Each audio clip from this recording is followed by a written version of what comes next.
Distrito 3 ang nag-iisang konsihal na nanindigan para sa karamihan. Ang inyong anak, kapatid, kaibigan, konsihal Boy Sarkal!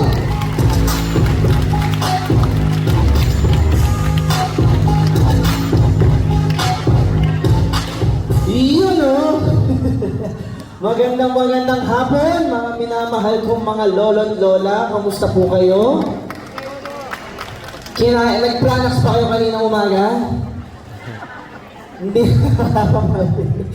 Pero pasensya na rin po, medyo mataas-taas po yung pinuntahan natin ngayon. Pero natutuwa naman po kami ngayon at nakapunta kayo at nakapagkita-kita po tayo ngayon na ngayon mapapanood nyo po yung buhay po namin sa dokumentarya, kaya maya-maya lang po antabayanan nyo. Yung sinimahan po ay papabigay na kami ng pelikula para sa inyo. But other than that po, kami naman, ang buong grupo ng Yormes Choice ay talagang sobra-sobra po ang pasasalamat sa inyong lahat. Dahil alam ko naman po, iba po sa inyo o halos lahat po sa inyo ay sabik na po. Makita po si Yorme Isko Moreno. Tama po ba? Excited na ba talaga kayo? Palakpakan niya dyan. Excited na talaga? Yun. Pero alam mo, excited din naman po ako na ipaalam din sa inyo. Meron na kayong dadagdag rin po ng miyembro ng mga senior po sa susunod na taon. Si Konsehal Lenlet Sarkal po, konting kembot na lang po, senior na rin po yan. Dual citizen na daw siya. Opo, 59 na po siya ngayon.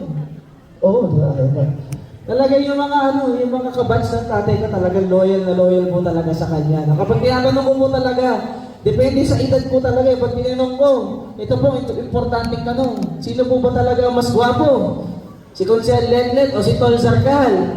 Lenlet. Wala akong panalo sa mga seniors. Pero alam niyo, sa tagal po ng panahon, sa simula pa lang nung nakasama niyo po si Konsehal Lenlet Sarkal yung 1992. Sino po yung mga kasama niya noon, yung panahon na yun? Taas kamay, diba? Madami po mga kasama niya. Kayo po ang rason kaya bakit nandito rin po ako ngayon. Kayo rin po ang rason sa tagal-tagal ng panahon ng paglilingkod po ng mga Sarkal sa 2nd Distrito ng Maynila ay hindi po nawala. Tinuloy-tuloy po. Salamat po ako. Kasi nung pagdating po ng panahon na ako na rin po ay nangampanya po nung huling eleksyon, nabigyan ako ng pagkakataon na magpakilala po sa inyo nung na-appoint ako ng konsehal po noong 2020. Tinrabaho ko po yun, araw-araw po ako nag-aaral po noon.